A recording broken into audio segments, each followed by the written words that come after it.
पूर्ण परमात्मा पाप कर्म दंड को भी काट सकता है। अभी तक जिस भी संत व महापुरुष से मिले, उन्होंने यही बताया कि पाप कर्म फल भोगने से ही समाप्त होगा।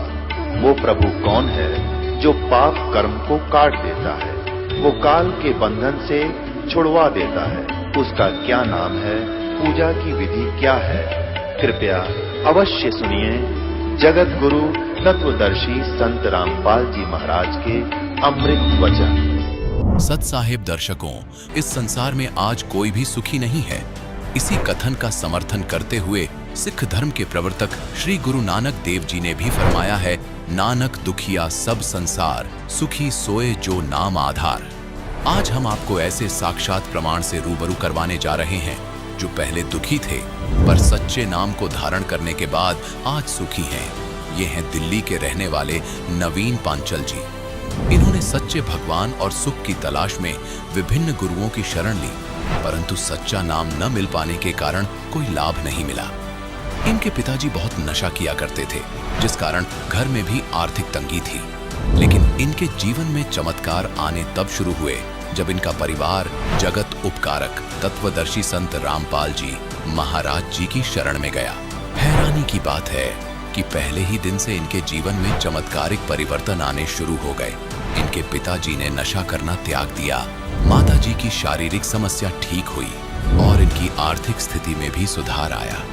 अब आप स्वयं सुनिए नवीन जी की मुंह जुबानी उनके जीवन परिवर्तन की ये सच्ची कहानी। नमस्कार सर। नमस्कार जी। सर क्या नाम है आपका? सर मेरा नाम नवीन पांचाल है। नवीन जी आप कहाँ के रहने वाले हैं? सर मैं दिल्ली कृष्ण विहार का रहने वाला हूँ। नवीन जी संत रामपाल जी महाराज से कब जुड़े आप? सर 30 अप्रैल 2011। नवीन जी संत रामपाल जी महाराज से जुड़ने से पहले आप क्या भक्ति साधनाएं करते थे? सर हम संत रामपाल जी महाराज से जुड़ने से पहले आशुतोष जी महाराज के शिष्य थे। सर आशुतोष जी महाराज से हम 2 साल तक लगभग जुड़े रहे। उससे पहले जी हम राजेंद्र सिंह जी महाराज जी के यहाँ भी जाते थे और राजेंद्र सिंह जी महाराज जी के यहाँ भी पिताजी जैसे लेके जाते थे, 2-2.5 साल से वहाँ पे भी जा रहे थे। और बाकी हिंदू धर्म में जो प्रचलित देवी देवताओं की पूजा है वो सब करते थे। सर आपने बताया कि आप आशुतोष जी महाराज के साथ 2 साल से जुड़े रहे, फिर आप राजेंद्र सिंह जी से जुड़े, तो फिर आप संत रामपाल जी महाराज की शरण में कैसे आए? पापा जी बहुत बीड़ी पीते थे। आशुतोष जी महाराज के यहाँ पे थे, राजेंद्र सिंह जी महाराज जी के यहाँ थे, उनकी बीड़ी नहीं छूटी जी, खूब बीड़ी पीते थे जी वो। तो जी हमारे पड़ोस में एक माई है सुनीता माई ने उन्हें बताया पापा को कि जी आप सत्संग सुनो और वहाँ पे सबसे पहला नियम यही है किसी भी प्रकार का नशा नहीं करना है, बीड़ी नहीं पीनी है। और पापा की बीड़ी ऐसी थी कि जी बीड़ी से बीड़ी लगाते थे, वो बीड़ी ख़त्म हुई बीड़ी लगाई, मतलब कि 2 बंडल थे उनके जी रोज़ के। तो पापा जी गए जी गुरुजियों से नाम ले लिया, संत रामपाल जी महाराज जी से नाम लेके घर पे आ गए। तो गुरुजियों के जो आदेश थे, नियम थे, ये आन उपासना वगैरह नहीं करनी, तो पापा ने कोई पितृ पूजा नहीं करी। तो जी पापा ने आज तक मेरे को कभी जगाया नहीं था सोते हुए को। एक दिन उन्होंने मुझे सुबह 5:30 बजे आवाज़ लगाई कि भाई चल। मैंने पूछा कहाँ चलना है जी? क्या आश्रम में चलते हैं। मैं कहा जी चलो। मैं घूमने के पर्पज़ से गया था सर कि घूम आऊँगा। जैसे पापा वहाँ का काफ़ी बखान करते थे, भाई इतने बाथरूम है, खाना भंडारा, अच्छी व्यवस्था, भाईचारा, इतना प्रेम रहता है वहाँ पे, सब में आपस में बहुत प्यार है। तो मैं घूमने के पर्पज़ से चला गया जी। मैं गया वहाँ पे, सत्संग चल रहा था। सत्संग में जाके बैठ गए। थोड़ी देर बाद सत्संग समाप्त हुआ जी, हलवे का प्रसाद आ गया। हलवे का प्रसाद खाने के बाद भक्तों ने वहाँ नियम बता दिए कि भाई ये नियम है, यहाँ पे मानने पड़ेंगे। मैंने मना कर दिया। तो फिर क्या हुआ, एक भगत थे वहाँ पे, उन्होंने मुझे समझाया तो मैं उनके साथ चल दिया। मैं संत रामपाल जी महाराज से नाम लेने गया था, तो मेरे मन में ये था कि मैं नाम लेके आऊँगा और जाते ही छोड़ दूंगा। ये क्या मेरे पीछे पड़े रहेंगे या मेरे के साथ साथ रहेंगे? ठीक है जी। तो मेरे यहाँ पे एक धागा बंध रहा था जी। मेरे नाप इतनी ज़्यादा होती थी, हल्की सी मैं दौड़ मार लेता या वेट उठा लेता तो मेरी नाभि गिर जाती थी। नाभि इतनी गिर जाती थी, हमने वैद्यों से, डॉक्टरों से, और ये पैरों में बांधते हैं, सबसे इलाज करवा लेता, वो ठीक नहीं हुई थी। तो जी मैंने तोड़ के वो लगा दिया। मैं कहा चल नाम ले ही रहे हैं तो नाम ले लेते हैं, उसके बाद देखेंगे। तो जी मेरे साथ तो भगवान ने पहले दिन से चमत्कार किया कि पहले दिन से और आज तक मेरी वो नाभि नहीं गिरी है। नाप डिग जाना होता है ना, नाप डिग जाती है, जो कुछ खाया नहीं जाता, वो नाप डिग जाती थी जी मेरी। आज तक मेरे साथ वो दिक्कत नहीं आई है। जैसा कि मैंने आपको पहले ही बताया कि भाई मैं नाम छोड़ूंगा जाते के साथ ही। अब जी मैं आया बाहर तो होता है, जैसे पहले भी हम गुरुजी के यहाँ जाते थे तो सेवा वगैरह करते थे, तो उस दिन मुझे वहाँ वेट की थोड़ा सा ना, आटे वगैरह की, कट्टे वगैरह की सेवा कर रहे थे कई वक्त, मेरे को किसी ने नहीं बोला, मैं अपने आप ही सेवा में लग गया। तो जी मैं सेवा में तो लग गया, मैंने सेवा भी कर रहा हूँ। काफ़ी 50-50 किलो के वेट के कट्टे थे, वो उठा के इधर ले जा रहे थे, ट्रक में से उठा के। फिर मेरे को बाद में याद आया, मैं कहा यार तेरी तो 10 किलो वजन उठाने से नाभ भी गिर जाती थी, नाभ डिग जाती थी, और तेरे साथ ये खेल क्या हुआ है। तो जी मुझे विश्वास हो गया, मैं ये परमात्मा है, ये कुछ ना कुछ तो शक्ति है, कुछ दिन चल के देखते हैं।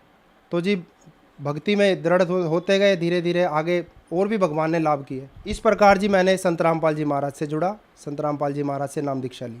सर, संत रामपाल जी महाराज से नाम दीक्षा लेने के बाद आपको क्या लाभ प्राप्त हुए?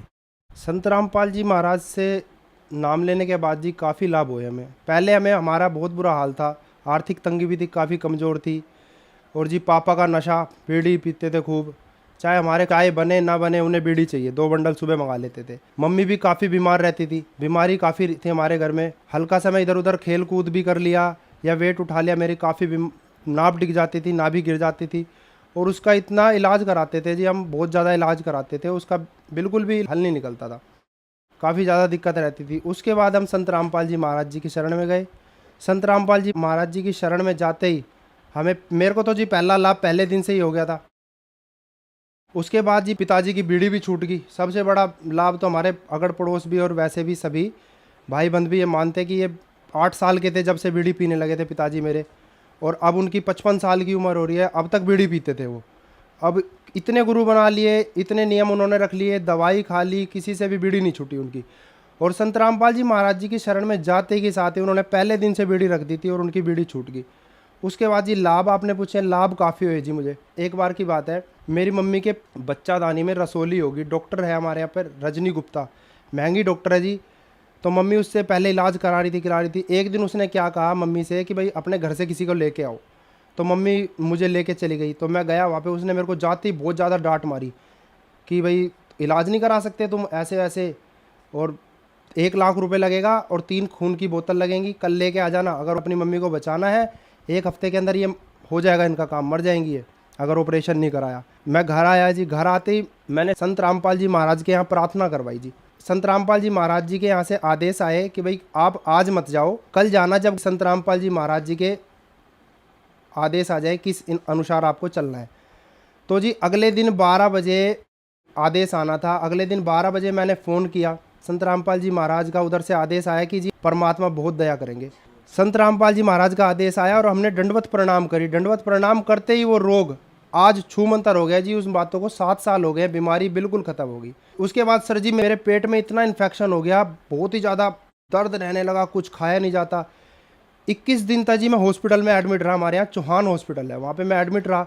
तो एडमिट होए हुए मेरे को संत रामपाल जी महाराज ने प्रेरणा करी कि नाम शुद्ध कराया जाए। तो जी मैं डॉक्टर को कह के निकला कि मैं अभी आ रहा हूँ। तो जी मैं घर नहीं गया, सीधा हमारे यहाँ मुंडका आश्रम है वहाँ पे पहुँचा। मैं जाते ही मैंने वहाँ पे सिचुएशन बताई जी, ऐसे ऐसे बात है, मेरे साथ ये घटना घटी है और दवाई बिल्कुल काम नहीं कर रही है।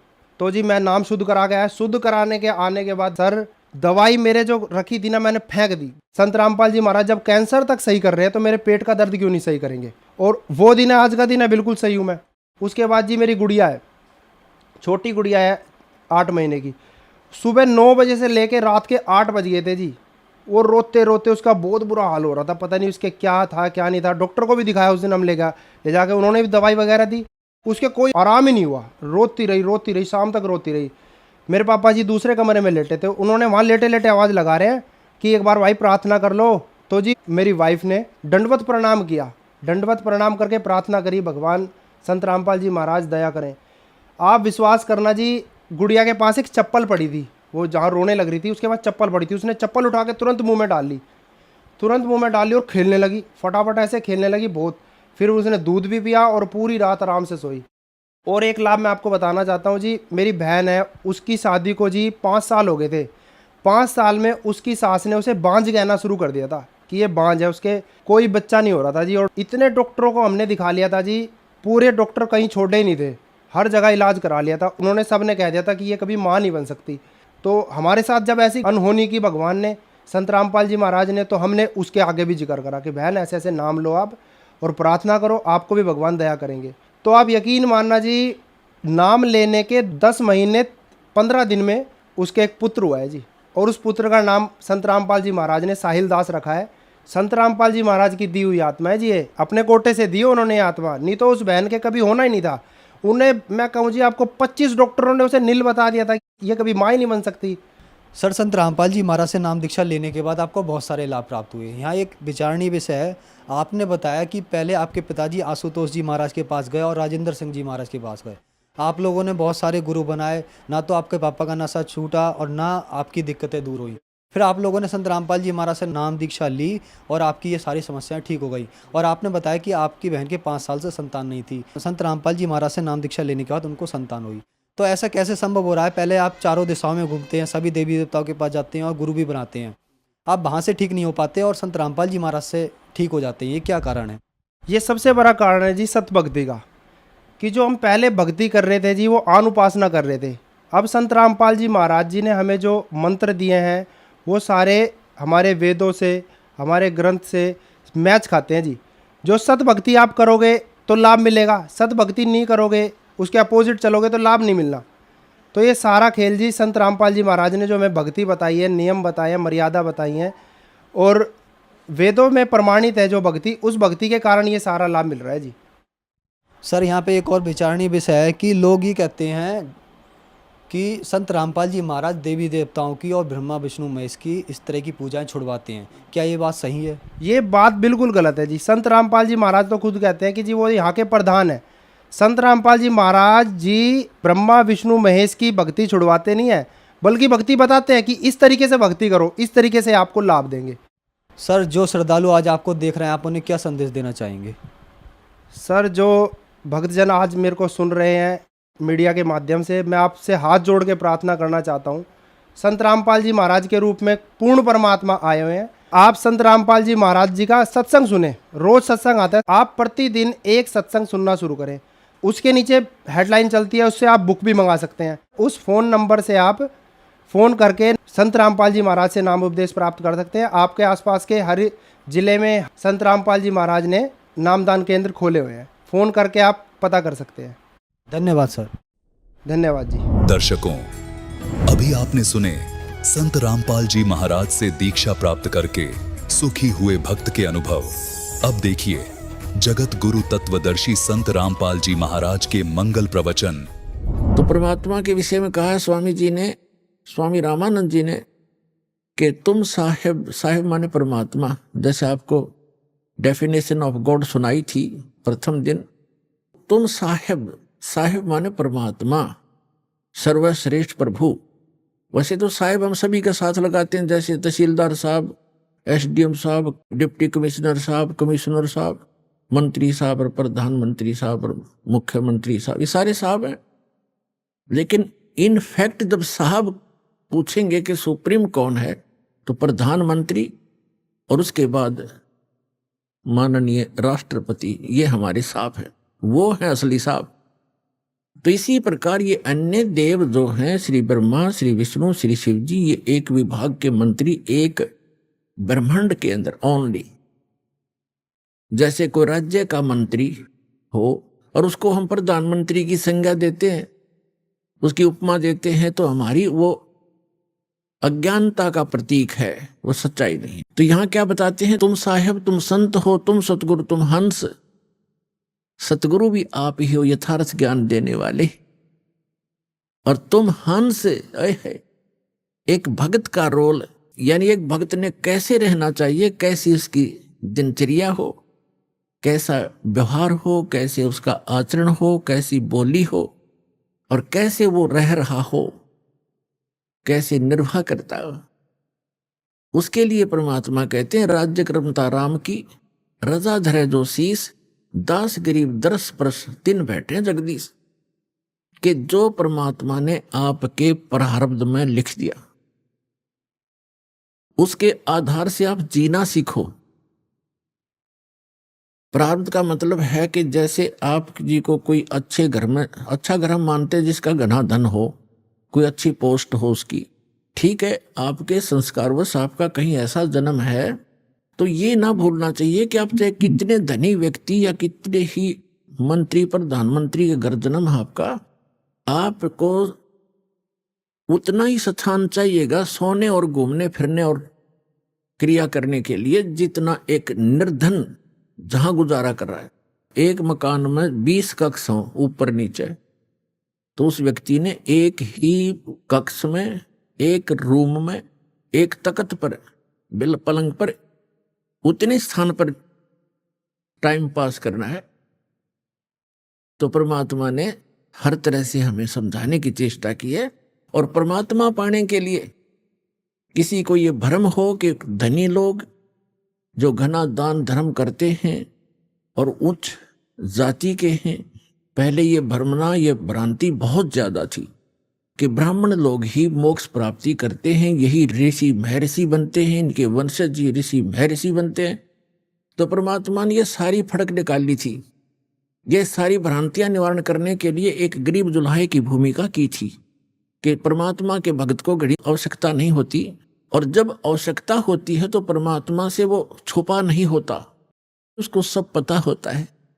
जैसे हम कथाएं सुना करते थे, अब तो आपको ज्ञान हो गया है कि परमात्मा जो परमेश्वर है वही सब कुछ करता है। कबीर साहब ही सब दुख दूर करता है, लेकिन हम जिस भी इष्ट की स्तुति जहां बोल रही होती है, हम सभी उसकी पूजा करते हैं और मानते रहते हैं कि ये हमें सुख दे रहा है और सब कुछ कर रहा होता है कबीर भगवान, क्योंकि वो ही गीता अध्याय नंबर 15 के श्लोक नंबर 16 और 17 में 3 पुरुष हैं, क्षर पुरुष और अक्षर पुरुष। इनके विषय में बताया कि खुद विनाशवान है, इनके अंतर्गत जितने प्राणी वो विनाशवान है। उत्तम पुरुष है तू अन्य 17वें श्लोक में कहा। और ये लोग तेरे अविष्य विवर्ती अवैश्वर है, वही सबका धारण पोषण करने वाला है, वो परम अक्षर ब्रह्म। इन दोनों से न्यारा सरपुरुष तो ये ब्रह्म है जो गीता का ज्ञान देता, श्री कृष्ण में प्रवेश करेगा। सरपुरुष जो है इसको सरब्रह्म भी कहते हैं, ज्योति निर्जन काल भी कहते हैं। ये केवल 21 ब्रह्मांड का स्वामी, और अक्षर पुरुष 7 संग ब्रह्मांड का स्वामी है। और परम अक्षर ब्रह्म गीता अध्याय नंबर 8 के श्लोक नंबर 1 के उत्तर में अर्जुन को गीता ज्ञानदाता कहता है कि वो परम अक्षर ब्रह्म है, वो तत्व ब्रह्म जो गीता ज्ञानदाता से अन्य और सुप्रीम गॉड है, कंप्लीट गॉड है। तो गीता अध्याय नंबर 15 के श्लोक नंबर 17 में कहा कि उत्तम पुरुष तू अन्य परमात्मा इति उदाहरते है। और ये लोग तेरे आविष्य विभर्ती अवैश्वर है, वो तीनों लोगों में प्रवेश करके सबका धारण पोषण करता है, इंक्लूडिंग ब्रह्मा विष्णु महेश की भी वही आपत्ति निवारण करता है। जैसा कि आपको कल बताया था कि समुद्र पर जो पुल नहीं बन रहा था वो परमात्मा आए थे, क्योंकि वो भी उनके बच्चे हैं। चींटी से लेकर हाथी तक, रंग से लेकर राजा तक, देव से लेकर महादेव तक, निरंजन और दुर्गा तक उसी के बच्चे हैं। अपने बच्चों को वही संभालता है। अब जो दास आज प्रसंग सुना रहा है आपको, अब हम भगवान से मांगते हैं धन, और परमात्मा बने थे कति निर्धन, जुल्हा कपड़ा बनकर अपना टाइम पास करते थे। वो हमें परमात्मा पर विश्वास करना सिखाने के लिए ये भूमिका कर रहे थे। यदि आप मुझ पर ऐसा विश्वास करोगे मेरे वचनों पर, तो मैं तुम्हारा हर समय साथ दूंगा। जो जन मेरी शरण है ताका हूं मैं दास, और गेल गेल लाग्या फिरूं जब तक धरती आकाश। कहते पीछे पीछे फिरता, जो बच्चा गऊ की नजर में यूं साईं को संत, वो भक्तों के पीछे फिरे भगत वत्सल भगवंत। अब दास ने आपको बताया कि जब आप परमात्मा पर निर्भर हो जाओगे उस समय परमात्मा कहते हैं यदि आपको किसी वस्तु की आवश्यकता होगी तो मैं आपसे दूर नहीं, क्योंकि मुझे सारा पता है आपको किस समय किस वस्तु की आवश्यकता पड़ेगी। परमात्मा कहते हैं कि जिनको विश्वास नहीं है परमात्मा पे और राम राम भी करते हैं, भक्ति भी कर रहे हैं, कहते क्या हुआ नाम जपणते जब मन में नहीं विश्वास। परमात्मा का विश्वास नहीं तो व्हाट इज यूज, उस भक्ति का यूज नहीं है। अब हम जैसे पुरानी कुछ अपनी कथाएं थी उनमें से साथ लेते हैं, वो भी भ्रमित ज्ञान था, उसको सुचारू करते हैं। अब जैसे एक नरसी नाम के सेठ थे, मेहता थे, और वो बड़े धनवान थे। 56 करोड़ की संपत्ति थी उनके पास, 56 करोड़ की संपत्ति, आज से लगभग 500-600 वर्ष पहले। और कंजूस इतना था कि चवन्नी खर्च नहीं करे, दान भी करना भूल गया। और ये माया जब बढ़ जाती है ये इंसान को दबा लेती है। परमात्मा कहते हैं इस माया को अपने ऊपर ना रखो, इसके ऊपर रहो। मोटरसाइकिल को सिर पे नहीं उठाना चाहिए, उसके ऊपर बैठकर चलना चाहिए। वो मोटरसाइकिल को सिर पर रखे हुए था, तो वह उसकी मूर्खता थी। परमात्मा ने उस दलदल से उस प्यारी आत्मा को निकालना था। और नरसिंह जी श्री कृष्ण जी के परम भक्त थे और दान करना बिल्कुल छोड़ दिया था। 56 करोड़ उसकी संपत्ति थी और साथ में उसकी हुंडी चलती थी। हुंडी माने जैसे आजकल बैंक हैं और बैंकों में ड्राफ्ट बनाए जाते हैं। यहां बैंक में पैसा जमा करा दो, जिसके नाम ड्राफ्ट हो वही ड्राफ्ट को कैश करेगा। उसको चाहे रास्ते में कोई छीन भी ले, उसके साइन के बिना वो कैश नहीं करेगा, वो होगा ही नहीं कैश। तो इसलिए वो पैसे साथ ना ले जा करके ड्राफ्ट ले जाते, कागज सा होता है, चेक सा, और अगले बैंक में उसको जमा कर दिया जाता है। फिर वो वेरीफाई करके उसको कैश करते हैं। ऐसे हुंडी होती थी।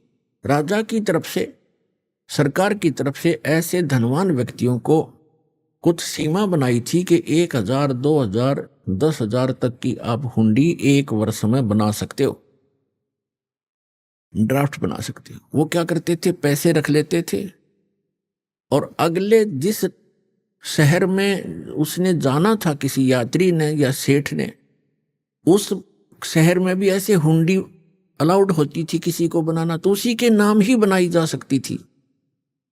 और उन दोनों के आपस में प्रमाण पत्र होते थे, उनके सारे कागजात उनके एक दूसरे के पास होते थे कि सचमुच ये रिकॉग्नाइज्ड हुंडी बनाने वाला है। तो ऐसे उनमें से भी एक था, वो दरियों में से, उसकी धर्मपत्नी कुछ धार्मिक ज्यादा थी। उसने कहा कि सभी व्यक्ति नगर गांव के गंगा स्नान करने जा रहे हैं, गंगा घाट पे मुझे भी चलना है, मैंने भी जाना है, कुछ पैसे दे दो।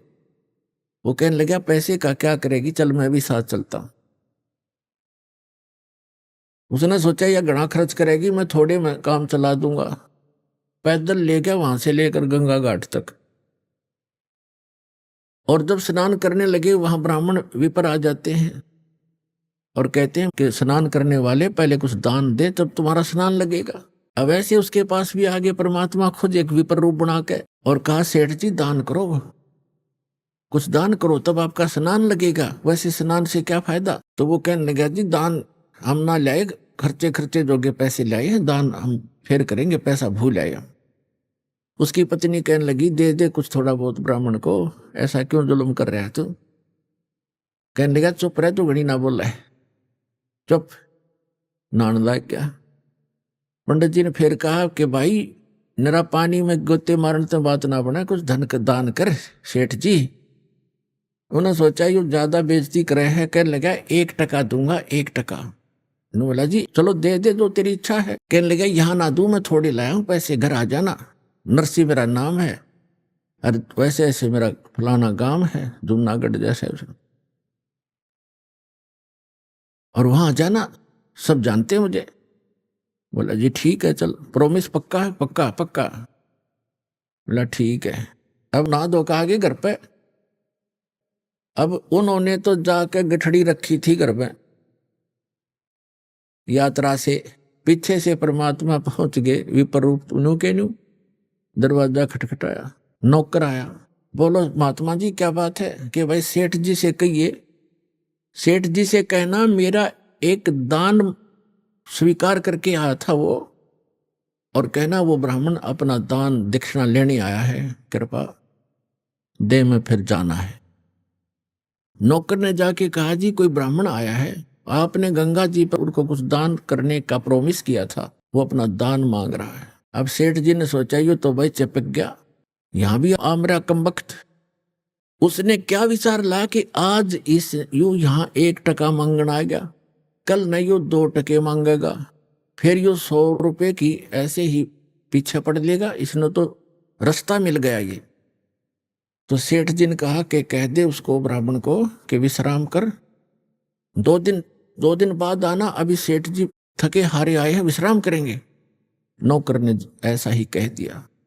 तो ब्राह्मण ने कहा, ब्राह्मण रूप में परमात्मा ने कहा, ठीक है भाई, परसों ले जाऊंगा मैं और यहीं विश्राम करता हूं, इसके बाग में लेट जाता हूं। सेठ का बाग था, उसमें खावे फल फ्रूट बिछा गए, चद्दर लेट गए भगवान। अब सेठ जी को बताया गया, सेठ जी ने पूछा, गया वो? अगर नहीं जी, वो तो सामने लेट गया, बाग में लेटा हुआ है। अब जब तीसरा दिन हुआ, फिर जाके दरवाजा खटखटाया कि भाई कहना सेठ जी को मेरा दान दक्षिणा दे, फिर मैंने और भी बहुत काम है। अब सेठ जी ने कहा, यूं कह दो कि सेठ तो मर गया, मृत्यु को प्राप्त हो गया। अब उसने जाके नौकर ने कह दिया, जी हमारे सेठ जी की मृत्यु होगी ब्राह्मण, हम बहुत दुखी हैं, आप जाओ। तो ब्राह्मण वेशधारी परमात्मा कहते हैं, भाई यूं कैसे जाऊं, मेरा यजमान मर गया, अब तो अंतिम संस्कार करवा के जाऊंगा मैं। अब उन्होंने कहा, जी वो तो ऐसे ऐसे कह रहा। सेठ जी ने बोला, अच्छा जंद पीछे पड़ाई, तो ऐसे करो, मेरी लकड़ियां ढोना शुरू कर दो, लकड़ियां। उसको महसूस होगा कि सचमुच मर गया। और 10-20 जो नौकर थे, 5-7 लग गए लकड़ियां उठा कर चलने। अब नगर का सेठ मर जा, सारा गांव इकट्ठा हो जाया कर नगर। इतनी भी ना सोचे मूर्खा ने। वो 3-4 जने लकड़ ढोए, फिर कहने लगा, जी क्या करे, क्या हो गया? कि वो तो यहीं खड़ा है, कोई बात ना, अंतिम संस्कार हो लेगा तभी जाऊंगा। कहा, मेरी अर्थी उठाओ, मेरे ले उठा लो, मुझे रख कर, जैसे मुर्दे को ले चलते। वो लेकर चल पड़े। भगवान ने भी उठा लिया किक्कर की लकड़ी इतनी मोटी और कंधे पर रख ली। चल भाई, अपने सेठ को लकड़ी तो दे के ही जाऊंगा। अब चिता पे रख लिया। उन्हें ये तो कह दिया था, अग्नि मत लगा देना, कदे गलती कर दो। तो परमात्मा बोले, भाई सेठ जी तू जीता, मैं आ रहा, रकम वक्त मरे तो मत, आत्महत्या तो ना करे, टके के पीछे, चल मैंने माफ कर दिया तेरा टका, मैं जा रहा हूं। बोला, सचमुच? कहा सचमुच। तब उठा सेठ जी, उस चिता पड़ते हैं, सारी लकड़ी उठवा ली। कहते सारी उठाओ वापस, इतना भी मत छोड़ना यहां पर। और पुण्यात्मा, ये स्वाभाविक है, जब माया जिसके पास घनी हो जाती है या ऊपर बैठ जाती है और इतना कंजूस हो जाता है वो व्यक्ति, उसको कुछ भी आभास नहीं रहता, ऐसा नशा बन जाता है। अब सेठ जी ने सोचा, बन गई बात, कटी टंटा, गया और निकम्मा। अगले दिन गया सैर सपट्टे को घूमने को दूर तक, क्योंकि कई दिन का घर में बंद था, जंगल में घूमने गया सुबह सुबह। और परमात्मा उसके आने से पहले स्वयं आगे नरसी रूप बना के, एज इट इज। और नौकरों से कहा कि वो व्यक्ति जो 3 दिन से मुझे परेशान कर रहा था ब्राह्मण, आज वो मेरा रूप बना का होगा, और उसको धमका देना और बकवाद करे तो डंडे लगा देना, घना नहीं 1-2 छोटा लगा देना, और कह देना तू बहुरूपिया है, हमारे सेठ को ठगना चाहता है, हम सब जानते हैं तुझे। तो जो ही वो परमात्मा जब बैठ के नरसी बन के गद्दी पे, नरसी आया सैर सपट्टे करता, नौकर खड़े थे, चारों ने पता था ये तो सचमुच आ गया। उन्हें कह रहा हो, बहुरूपिया वही खड़ा हो जा, अंदर मत आ जाइए। और वो उनका नाम ले ले कहता है, अरे करोड़ी मिले हैं, तो स्वामी को धमकाता है कि हमने सब पता, तो जैसा स्वामी है वही खड़ा हो जाना, तेरे डंडे मार देंगे, आज आदेश हो गया है, तूने बहुत दुखी कर लिया हमारा सेठ तो अंदर बैठा है। अब उसके पैरों तले की धरती खिसक गई। सेठ जी का आज तक कर दिया काम इसने, अब ये एक नहीं सुने मेरी। अब उसने क्या किया, किसी वकील एडवोकेट का सहारा लिया और कोर्ट में केस कर दिया कि एक नकली नरसी बनकर मेरी संपत्ति हड़पना चाहता है। तत्कालीन उनको सम्मन हुए और नरसी बुला लिया, परमात्मा को वहीं तुरंत बुला लिया गया, सारी बही बुही कब्जे में कर ली गई। अब सामने गवाही हुई, जब जज ने पूछा कि भाई जो ओरिजिनल बतावा था अपने आप को, जो ओरिजिनल था, उससे पूछा कि इस बही में कोई ऐसा प्रमाण हमें बता जो हम इसमें वेरीफाई करें कि तू सचमुच नरसी है, मालिक है। उसने बता दिया, 2-4 बातें याद थी, ऐसे ऐसे लड़की का विवाह किया था, उसमें इतना दान किया था, ऐसे लिखा है इसमें, एक समय ऐसा हुआ था। 2-4 बातें याद थी, घनी नहीं थी। फिर वो दूसरे परमात्मा से पूछा कि भी बोलो आप। परमात्मा ने सारी बही सुना दी, ए से लेकर जेड तक। अब वो ओरिजिनल नरसी तो डुप्लीकेट सिद्ध कर दिया कोर्ट ने, और परमात्मा ओरिजिनल नरसी कर दिया। अब नरसी बैठ गया माथा पकड़ कर जंगल में जाकर बड़ी में बाहर कि ये कौन से जन्म का दुश्मन था, मेरी सारी संपत्ति हड़प ली। फिर परमात्मा गए विपर रूप धारण करके, कहने लगे नरसी भक्त। उसने देखा कि हाँ बोल, ईब ईब के चावे तो मेरे थे, ईब के चावे। तो कहने लगा मैं आपसे ये चाहता हूं कि आप अपना जीवन सुधार लो।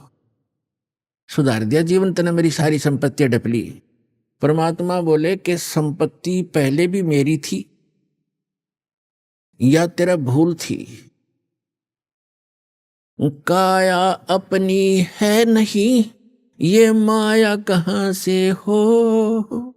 जब तेरा शरीर अपना नहीं है मूर्ख, इन चांदी के सिक्कों को तू अपना मान रहा है, तेरी बुद्धि भ्रष्ट होगी।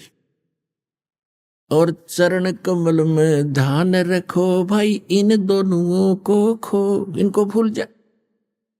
नंगा आया जगत में, नंगा ही तू जावे, बीच में ख्वाबी ख्याल है, ये मन माया भरमावे।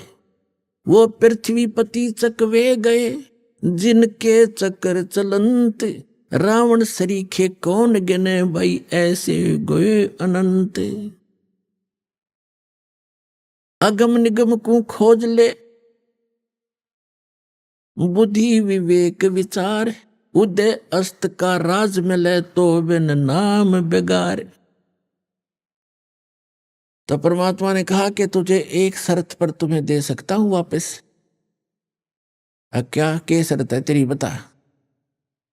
कि आप इसको दान कर दो, आपके लिए बहुत भयंकर सिद्ध हो जाएगी।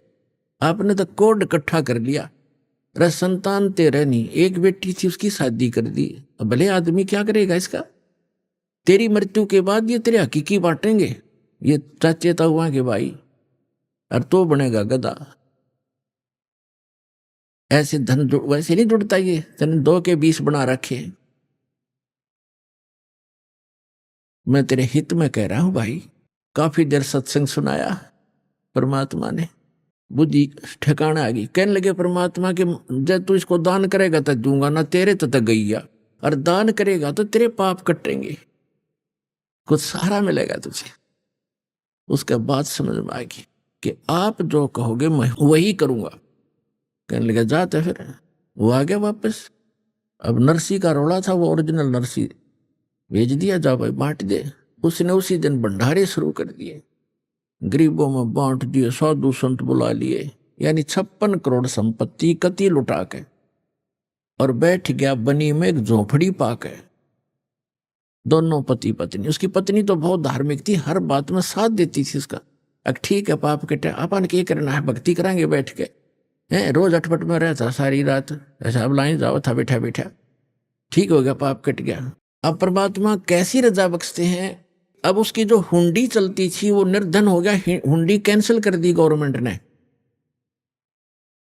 और उस पहले उसका बहुत बोलबाला था, तो 4 भगत आगे, उन्होंने द्वारका जाना था। जैसे आजकल जाते हैं भ्रमित होकर के भगवान वहां रहा करते द्वारका में। द्वारका तो समुद्र में है, वैसे बाहर थोड़ा सा वैसे मंदिर बना रहे हैं अलग से, द्वारका तो खत्म हो ली थी, फिर भी वहां जाते हैं दर्शनार्थ श्रद्धालु। तो वो आए उस नगर में जहां नरसी रहता था, और उन्होंने पूछा कि भी नरसी जी का घर कौन सा है, महल कहाँ है, हमने हुंडी बनवानी है। तो लोगों ने मजाक कर दिया कि वो आजकल बाहर सन्यास ले रखा है उसने, और धनवान 1 नंबर का है, सेठ है वो, लेकिन आजकल वो नखरे बहुत करता है। 1-2 बार नाटेगा वो, तुमने मना करेगा हुंडी बनाने को, लेकिन तुम करड़ा सा होगे ना तब बनाएगा। वो पता करके वहां झोपड़ी में पहुंच गए जहां दोनों पति पत्नी बैठे थे। नगर के बाहर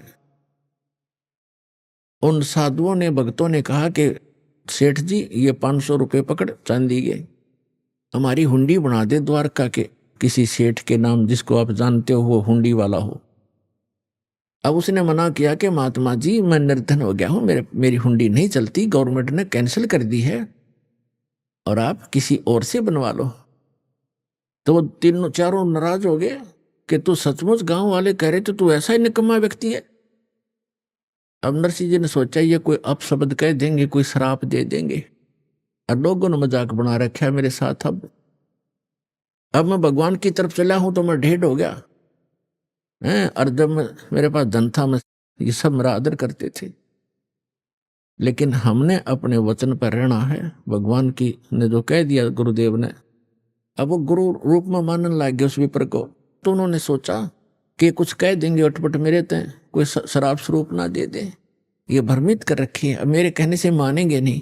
तो उसने कागज मंगा के, कागज लाओ, वो कागज ले आए गांव से, उस पर लिख दिया, क्योंकि श्री कृष्ण पुजारी था और सांवरिया का भगत था, सांवरिया भगवान का आकर कृष्ण जी ने, उस पर लिख दिया सांवल साहा, सांवल सेठ, द्वारकापुरी, मैंने आपके 500 रुपये ले लिए हैं, इन श्रद्धालुओं को आप 500 रुपये दे दीजिए, मैं हुंडी बना रहा हूं। नरसी भगत, सेठ नहीं, नरसी भगत लिख दिया।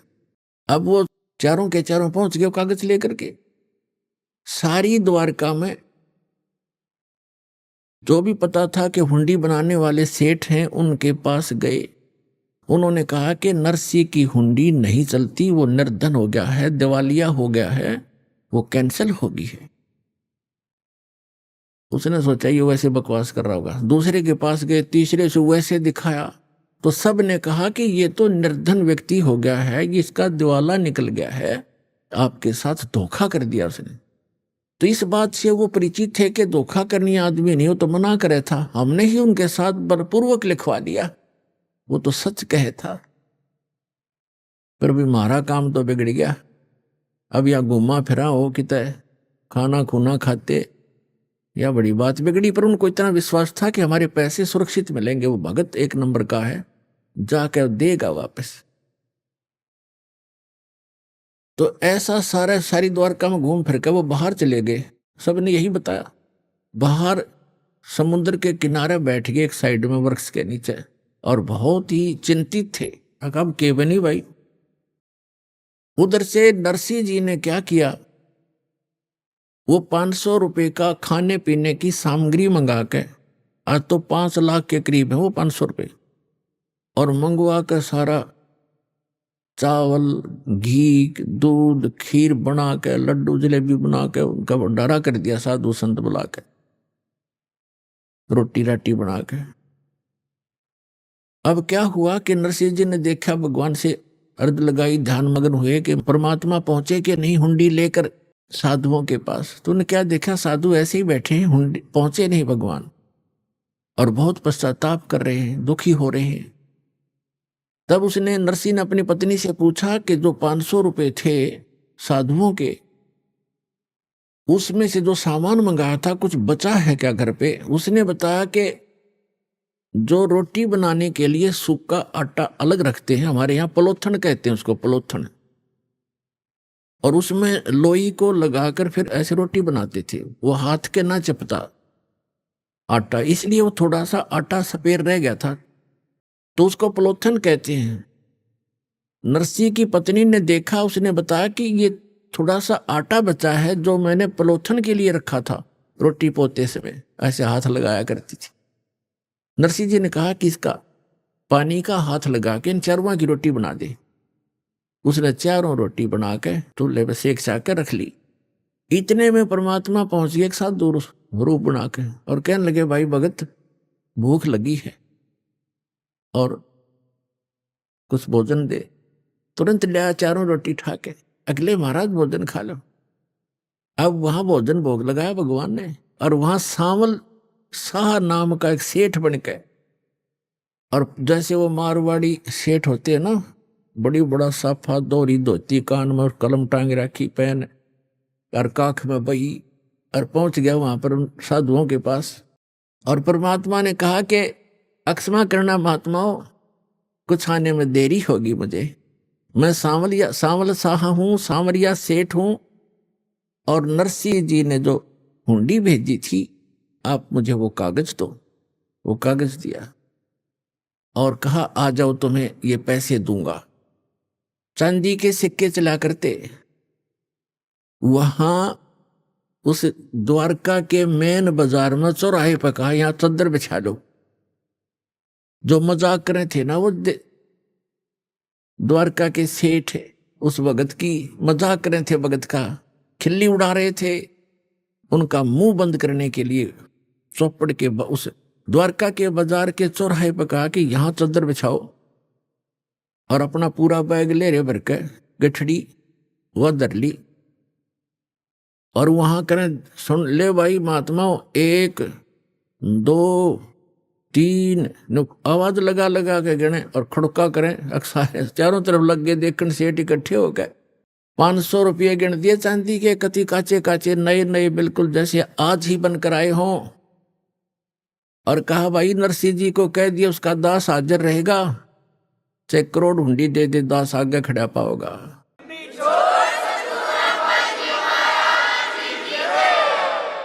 परमात्मा कहते हैं जो जन मेरी शरण है ताका हूं मैं दास, और गेल गेल लाग्या फिरूं, पीछे पीछे फिरूं जब तक धरती आकाश।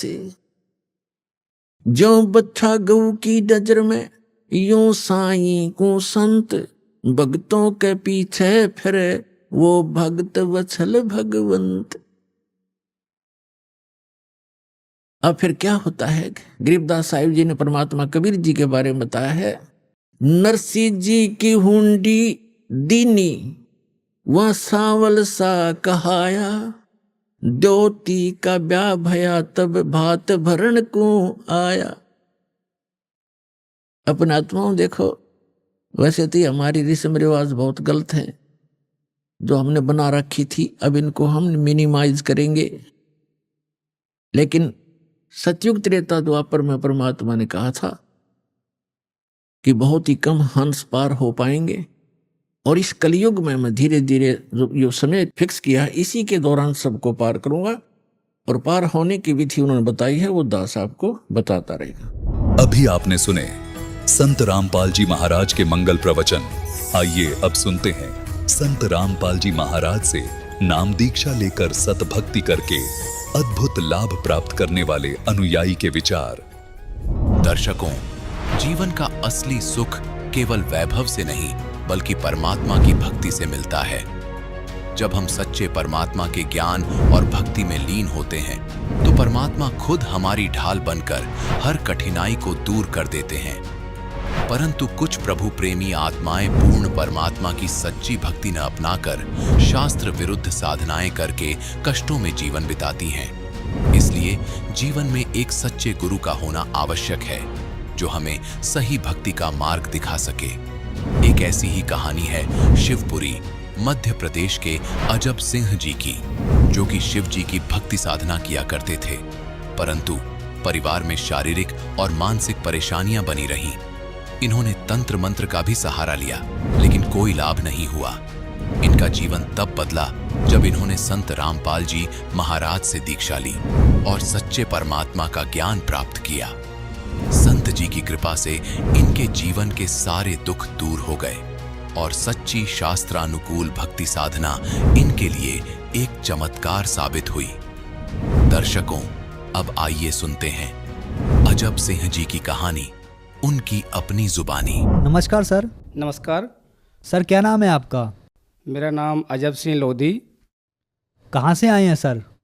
मैं प्राणपुरा तहसील करहरा जिला शिवपुरी मध्य प्रदेश से आया हूँ। क्या काम करते हैं सर आप? सर मैं शिक्षक हूँ और 2009 में मेरी पोस्टिंग हुई है।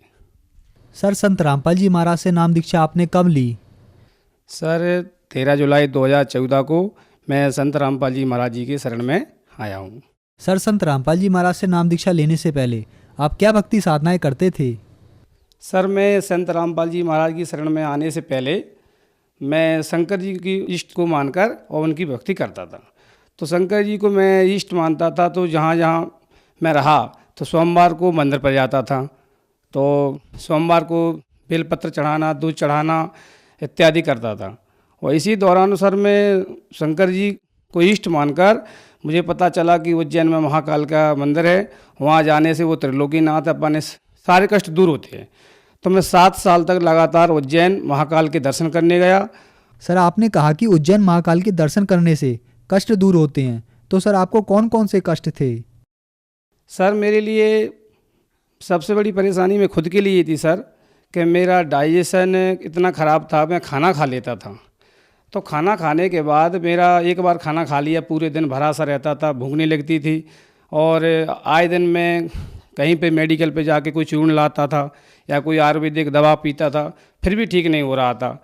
और मानसिक टेंशन इतनी थी सर मेरे लिए कि मेरे सर पे हमेशा ऐसा लगता था जैसे हज़ारों क्विंटल भार लदा हुआ है मेरे सर पर।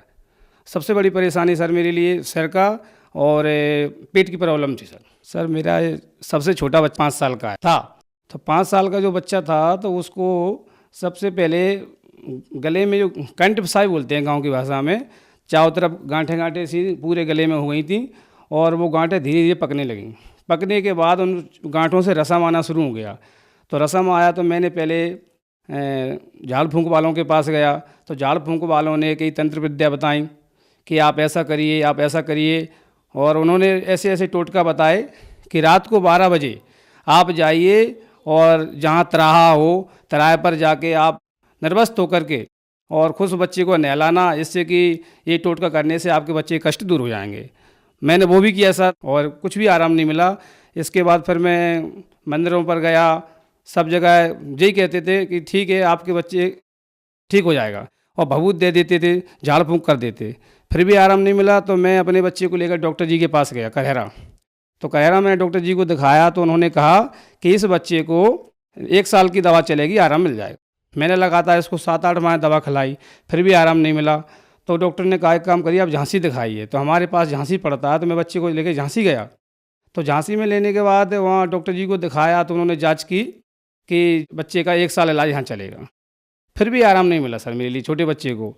फिर इसी दौरान मैं इस बच्चे को वहाँ लाया गांव वापस, और गांव से लेने के बाद एक जंगल पड़ती है हमारे यहाँ से बहुत दूर, वहाँ एक स्थान है, बोले यहाँ जाइए आप, इसकी परिक्रमा दिलवाइए और इस परिक्रमा को देने से आपके बच्चे के सारे कष्ट दूर हो जाएंगे। एक बार आके आपको कन्या भोज कराना है और यहाँ पे ढाक बजवाना है। ढाक मतलब गाँव की भाषा है, वो दही वगैरह खिलवा के कन्या भोज करवाना होता है सर। तो मेरे बच्चे इसको मतलब आराम नहीं मिला। और इसके बाद सबसे बड़ा वाला बच्चा है, उस बच्चे को सर इन्फेक्शन था पेट में, कि उसका इन्फेक्शन ऐसा था कि महीने में 10 दिन तो हो ही जाता था। लीवर में इन्फेक्शन था कि जब कुछ भी खाना खाता था पेट दर्द होता था, उल्टी हुई पेट में आराम, फिर खाना खाता था पानी भी पिए भले वो, तो इसके बाद पेट दर्द हुआ, उल्टी हुई, फिर आराम हो जाता था। ऐसा चलता रहा, तो बिल्कुल कमज़ोर होता गया। कमज़ोर होते होते उसको भी मैंने दिखाया, तो डॉक्टरों के पास उसको भी ले गया, तो बताया कि नहीं इस बच्चे को मतलब झांसी ले जाइए। पर उसको भी मैं झांसी ले गया। तो झांसी ले जाने के बाद डॉक्टर ने अल्ट्रासाउंड किया, तो अल्ट्रासाउंड में रिपोर्ट नील, बोले कुछ नहीं, थोड़ा सा इन्फेक्शन है, ये दवा ले आराम मिल जाएगा। फिर मैं घर आया, वही प्रॉब्लम फिर सर मेरे लिए। आकर मैं थक चुका सर, दोनों बच्चे बहुत बीमार। इसके साथ सर मेरी पत्नी को भी सर सबसे बड़ी प्रॉब्लम क्या थी कि मैं खुद उनको कहीं पर भी ले जाता था, तो भले 1 किलोमीटर गाड़ी से जाते थे, तो उनका सबसे बड़ी प्रॉब्लम सिर दर्द का साथ। कहीं भी प्रोग्राम में जाते थे शादी में या, तो सिर बांध के लेट जाती थी। प्रोग्राम तो अलग चला गया, मगर 1 घंटे 1.5 घंटे वो सिर बांध के रोती थी, सिर दर्द इतना होता था कहीं पे भी जाए सर। तो ये प्रॉब्लम सबसे ज़्यादा प्रॉब्लम थी उनको। और दूसरी बात पेन का सर, पेन का बहुत बड़ा उनको परेशानी थी कि यहाँ से घुटने से लेके और इधर कमर तक पेन होता था उनको। पेन होते होते मतलब इतना, कई बार रात में सर 12 बजे हो जाता था, तो सुबह तक जो मान के चलो मैं भी नहीं सो पाता था, रोती थी कि डॉक्टर कहाँ से जाए। सुबह हुआ डॉक्टर के पास दवा ले, आराम। 2 दिन बाद फिर पेन दर्द होता था, तो फिर पेन हुआ, फिर दवा ली। सर मेरे ऊपर बिल्कुल ये मान लो कि कहर टूटा था सर। आए दिन वो मेरे घर में कई प्रकार की दवाइयाँ लाइन लगी रहती थी। तो आज ये डॉक्टर जी के पास गए, ये दवा 3 दिन खिलाई और चेंज कर दी, फिर दूसरी लाई। मेरे अलमारी में दवाई भरी रहती थी, सब जगह थक चुका था और मेरी समझ में नहीं आता था कि आखिर में मुझे क्यों आराम नहीं मिल रहा है, मेरे पर क्यों इतने कष्ट आ रहे हैं।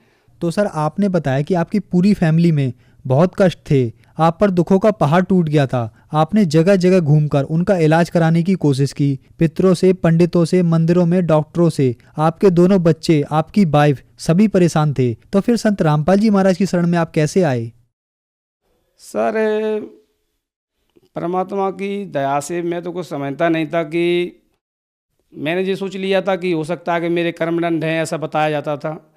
बट उसी दौरान मेरे मित्र हैं एक रतलाम में, तो उनने मेरे लिए बताया कि अजय आप एक काम करो कि मेरे साथ चलिए आप।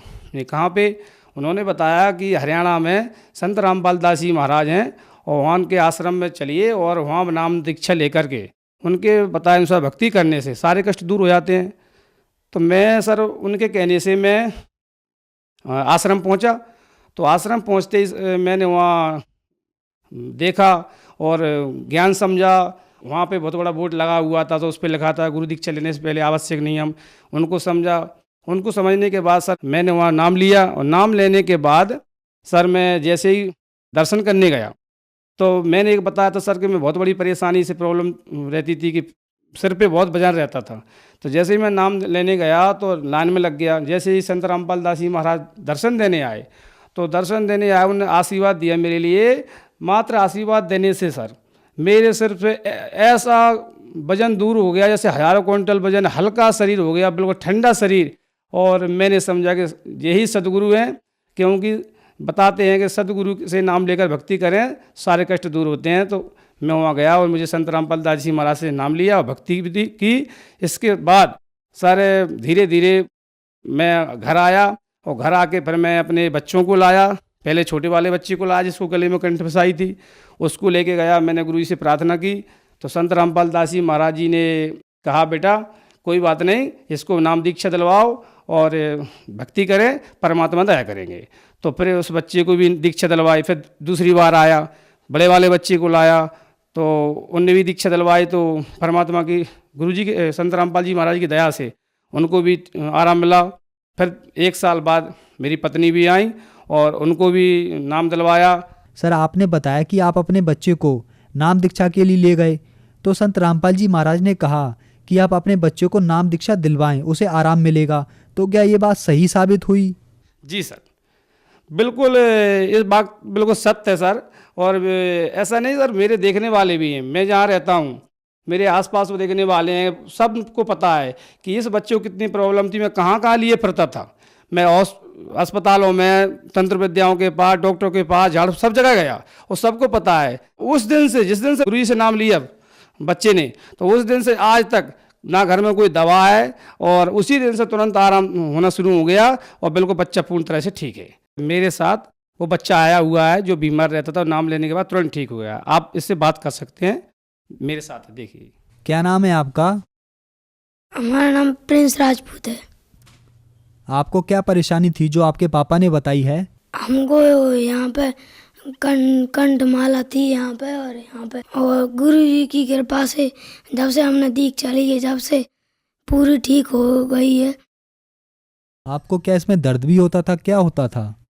इसमें से दर्द होता था, इसमें से खून निकलता था और बहुत दर्द भी होता था।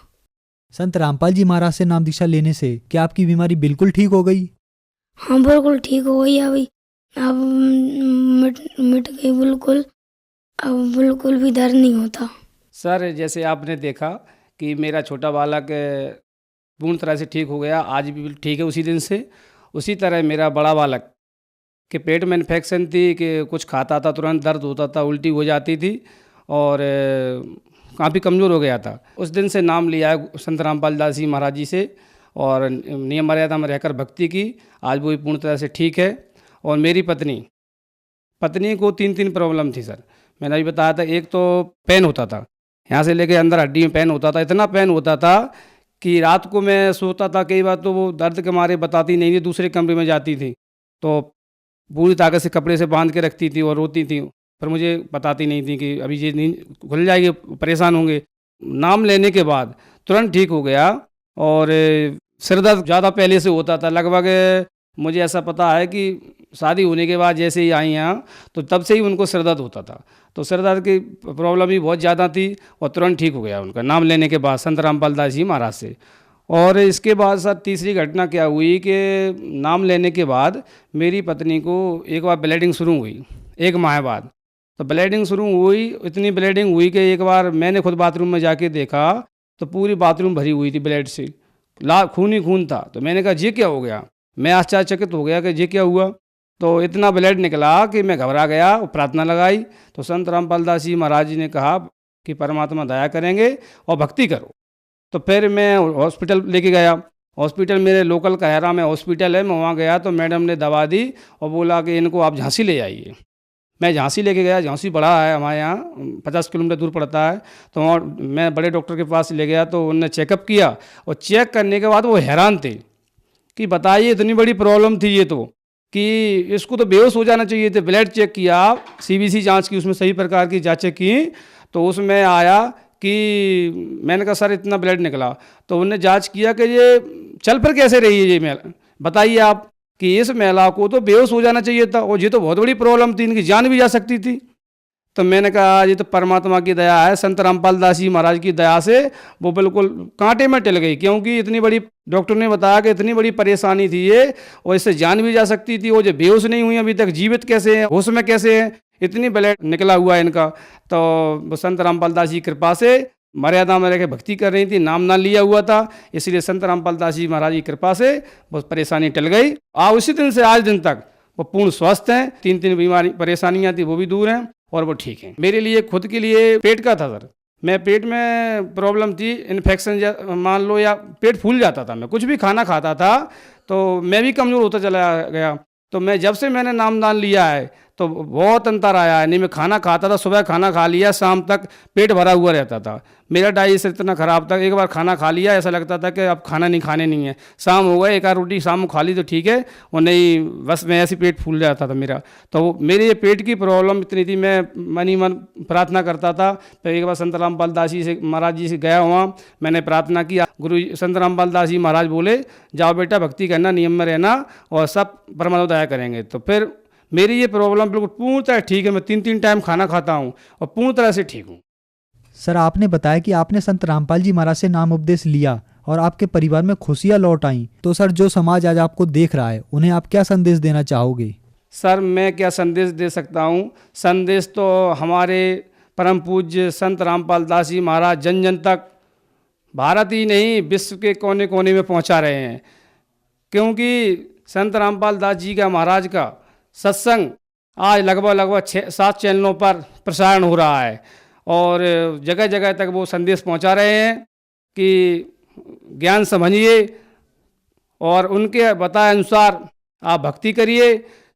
और कैसे भी कष्ट हो, चाहे कैंसर हो, चाहे टीबी हो और एड्स हो, कैसी भयंकर से भयंकर बीमारी हो, प्रेत बाधा हो, दुख हो और कष्ट हो, और संत रामपाल दास जी महाराज शरण में आइए और नाम लीजिए और भक्ति करिए, सारे कष्ट दूर। सर संत रामपाल जी महाराज की शरण में कैसे आ सकते हैं? सर संत रामपाल दास जी महाराज की शरण में आने के लिए 6-7 चैनलों पर सत्संग आ रहे हैं। तो सत्संग के नीचे पीली पट्टी चलती है, उन पीली पट्टी पर नंबर दिए हैं आश्रम के, उन नंबरों पर फ़ोन लगा के आप नाम सेंटर का पता कर सकते हैं। भारत के सभी जिलों में परमात्मा गुरु संत रामपाल महाराज जी की दया से नामदान केंद्र खुले हुए हैं और आप नंबर लगा करके नामदान केंद्र से नाम उपदेश लें और अपना कल्याण कराएँ। धन्यवाद सर। सत साहिब।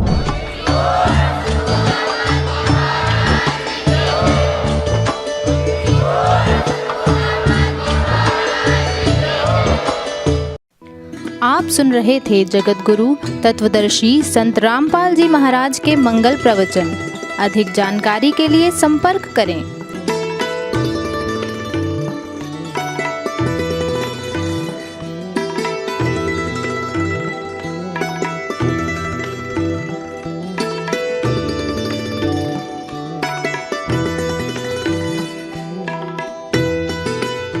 जगत गुरु तत्वदर्शी संत रामपाल जी महाराज जी के पावन सानिध्य में भक्ति की अलख जगाने तथा श्रद्धालुओं को सत्य भक्ति मार्ग का रास्ता दिखाने हेतु कनाडा के लोकप्रिय channel the TV NRI channel पर जगत गुरु तत्वदर्शी संत रामपाल जी महाराज जी के मंगल प्रवचनों का प्रसारण प्रतिदिन सुबह 7:30 बजे से 8:30 बजे तक तथा रात्रि 7:30 बजे से 8:30 बजे तक किया जा रहा है। इस सत्य भक्ति मार्ग को अपनाने के लिए अधिक से अधिक सत्संग प्रसारण देखें। इस सत्संग प्रवचन का सीधा प्रसारण संत रामपाल जी महाराज लाइव सत्संग YouTube चैनल और जगत गुरु संत रामपाल जी महाराज फेसबुक पेज पर भी देख सकते हैं।